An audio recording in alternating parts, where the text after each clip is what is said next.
안녕하세요. 반갑습니다. 여러분 반갑습니다. 김진구 소장입니다. 오늘 헤럴드 경제에서 이제 오세훈 시장에 대해서 이야기가 나왔는데요. 2025년 9월 29일 뉴스입니다. 여러분 부동산 뉴스고요. 오세훈 시장님께서 2023년까지 서울 31만 호에 대한 공급을 늘리겠다. 그리고 한강벨트 쪽에 64% 정도 집중을 하겠다 해서 이렇게 뉴스가 나왔습니다.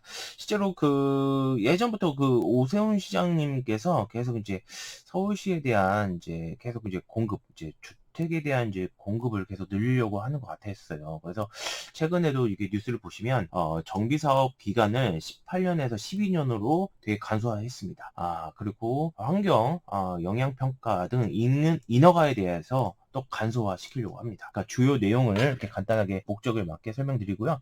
일단 강남 상구 중심으로 이제 그 다음 주요 지역을 충분하게 공급을 하겠다. 그런 뉴스 제목입니다. 쭉 보시면 오세훈 시장님께서 이제 우리가 서울시에 대한 재정비 촉진 지역, 촉진 사업에 대해서 이렇게 둘러보고 있는 상황에 있는 사진입니다. 미아 2구역에 대해서 둘러보고 있는 상황이고요. 실제로 여러분들이 확실히 서울은 확실히 인구 밀도가 많기도 하고, 뭐, 지역적으로 뭐, 직장 생활 자체도 되게 편리한, 확실히 강남구가 많이 서울 쪽에 많이 몰려 있긴 하죠. 근데 이제 하도 이 집값이 계속 반등하는 이유가 수요는 많은데 이제 공급이 없다 보니까 계속 서울 집값을 못 잡는 것 때문에 계속 공급을 늘리겠다. 그런 취지의 그런 내용이 아닐까라는 생각을 합니다. 그래서 서울시 민간 재건축 재개발 사업에 대한 간소화를 통해 2023년, 2000년 31년까지 31만 가구를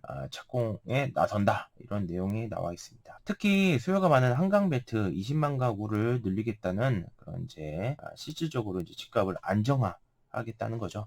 그러니까 서울시 집값을 지금 못 잡다 보니까 우리 이제 오세훈 시장님께서 실제로 그 공급을 통해서 집값을 안정화시키겠다 하는데 이게 과연 이게 집값을 이렇게 공급을 한다고 해서 과연 잡힐까라는 생각도 하는 이유가 저는 실제로 이게 그 서울 집값이 또 어마어마하게 어마어마하거든요. 막상 지어도 그만큼 또 새로운 아파트라고 해도 그 지역에 대한 이제 분양가도 얼마나 높겠어요. 당연하게 이제 우리 부동산 경제적으로 공급과 수요에 대한 이제 부동산 시장 자체가 가격이 떨어지긴 하는데 그만큼 또 새로운 아파트가 들어서거나 실질적으로 뭐 신축이 들어선다고 해도 만약 강남구나 송파구 뭐 서초구에 들어선다고 해도 아무리 집값이 떨어질까라는 생각을 합니다. 뭐 해봤자 분양가도 그 인근에 집값이 뭐 어느 정도 기반이 잡혀 있는 상황이라서 과연 잡을 수 있을까라는 생각도 하고 있고요. 근데 그런 취지는 저는 제가 봤을 때는 오세훈 시장님께서 확실하게 공급과 수요에 대한 내용을 아는 것 같습니다. 그래서 실제로 이런 내용을 쭉 보시면 될 것 같고요. 오세훈 시장님께서는 실제로 서울시정에 대해서 신속통합 기회에 이번에 시즌2를 추진 개발하려고 발표를 했습니다. 그래서 정비사업에 대한 기간을 18년 5개월에서 13년으로 단축을 시켰고요. 그만큼 이제 인허가에 대한 절차를 간소화해서 1년 추가로 이제 단축해 12년으로 줄였습니다. 근데 어떻게 보면 되게 좋아요. 여러분 공급 수요이기 때문에 확실히 서울 쪽은 집값을 잡으려고 하면 확실히 이제 공급을 늘리려고 하는데 이게 과연 이제 어느 정도 집값을 잡을까라는 생각을 또 하죠. 근데 이게 취지가 되게 저한테는 되게 좋을 것 같습니다. 부동산 쪽으로 보면 집값을 잡으려고 하면 재개발 재건축에 대한 그런 거를 빨리 뭐 여러 가지 단축시켜서 공급을 늘리는 게 제일 좋죠. 뭐 아파트도 있고 뭐 여러 가지 뭐 빌라를 더 뭐 새로운 이제 아파트를 뭐 빌라든 다세대든 도시형 생활주택은 빨리 공급을 늘려야 될 것 같습니다. 오피스텔도 뭐 늘리고 뭐 점점 이제 해야 될 것 같은데 그런 부분에 대해서 오세훈 시장님에 대해서 생각을 저는 동의하고요. 이렇게 31만 가구를 이제 착공 35년까지는 37만 7천 가구를 준공할 계획이라고 합니다. 자, 신속통합기획 시즌2 적용 착공 물량이고요. 실제로 착공 전과 착공 후에 대한 그래프입니다. 2026년, 2027년, 또 31년까지 신통 적용 후에 그만큼 이제 착공 물량이 올라가는 이야기인 것 같습니다. 자, 오세훈 시장님께서는 그 강남 3구 구 등 주요 지역의 주택 공급이 핵심이다. 우리 서울 집값을 안정화시키려고. 저는 이게 정말 정말 좋다고 생각을 하고요. 여러분들이 이런 부분에 대해서 한번 여러분도 고민을 해보시면 될 것 같습니다. 오세훈 시장님께서 서울시의 주택 공급 문제 해결 핵심은 우리 민간 중심의 정비 사업. 그러니까 실제로 우리 서울시에, 그러니까 서울 강남 상부에 대해서 지을 땅이 많이 그렇게는 없죠. 사실은 이제 뭐 재건축이나 재개발 그런 오래된 빌라를 이게 신통합을 해서 뭐 거기에 대해서 뭐 새로 집값을 안정해서 새로 짓겠다 그런 내용인 것 같은데 어느 정도 저는 좋다고 생각하는데 쭉 한번 읽어봅시다, 여러분. 이게 오늘 뜬 뉴스라서 정말 좋은 뉴스라서 한번 이야기해 보려고 합니다. 그리고 서울시 한강벨트 주택 공급 위치도예요, 여러분. 여기 중심적으로 몇만 호 단위로 31년까지 짓는다고 합니다. 이 한강벨트 중심으로 뭐 강동구, 송파구, 강남구, 양천구, 영등포구 이렇게 공급을 하려고 합니다. 근데 과연 집값이 잡힐까요? 라는 생각을 이제 많이 하죠.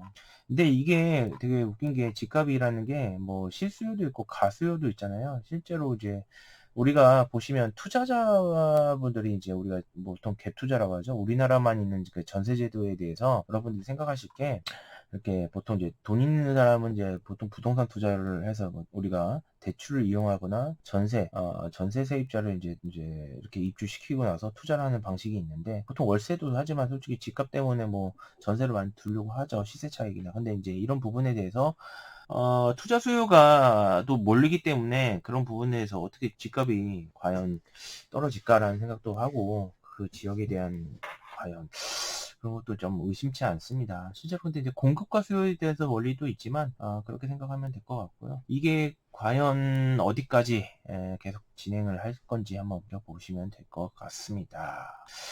쭉 이렇게 보시면 여러분들 또 이제 오선 시장님께서 환경 영향 평가 초안 검토 회의를 생략시키고요. 사업 기간도 1년으로 추가 단축한다고 합니다. 이렇게 일단 절차를 간소화하고 여러 가지 핵심을 이렇게 진행을 하는 것 같습니다.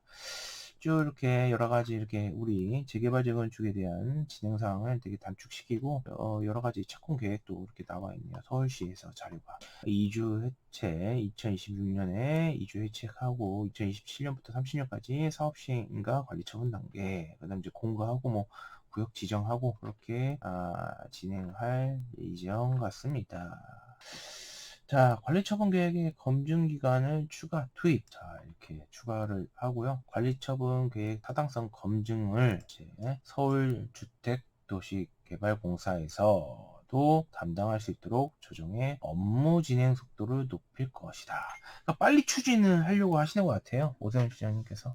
자, 오세훈 시장님이다. 우리 한번 여기 지금 서대문구 현조동에 있는 모아타운 현장에 오셔가지고 이렇게 점검하러 온 것 같습니다. 주위에 보시면 되게 낙후돼 있죠. 여기 뒤에는 아파트 있고 이런 데를 빨리 신속통합으로 해서 뭐 더 좋게 공급을 늘리겠다. 우리가 더 살기 좋은 서울시로 만들겠다. 그리고 집값도 안정화시키겠다. 그래서 진행을 하는 것 같습니다. 자, 근데 이게 실제로 민간인지 한번 그것도 봐야 될 것 같은데 공공인지 민간인지 한번 확인해 봐야겠지만 쭉 보겠습니다. 자, 여러분들은 어떻게 생각하시는지 모르겠지만 저는 좋게 이번 오세훈 시장님께서 공급과 수요에 대한 그런 기본 부동산은 경제학적으로 생각을 해서 저도 동의하고요. 근데 너무 서울시 집값이 사실은 너무 비싸죠. 뭐 요즘에는 다 기본적으로 10억이 넘어가는 상태라서 그거에 대해서 어느 정도 조정이 왔고 했으면 좋겠습니다. 실제로 그리고 이번에 2025년 6월 27일 날 대출 규제로 확실히 이제 우리 이재명 정부 측에서 어느 정도 실거주 요건 6억까지 대출 이제 아예 투자에 대한 가수요에 대한 제한이 있기 때문에 어느 정도 이제 영향이 있을까라고 생각을 하지만 그래도 집값은 계속 오른다고 합니다. 참 이게 집값이 과연 어디까지 이렇게 떨어지고 오르고 이렇게 공간이 안 갈지 고민될 것 같습니다. 이 점 참고하시고 오늘 여기까지 하겠습니다. 감사합니다.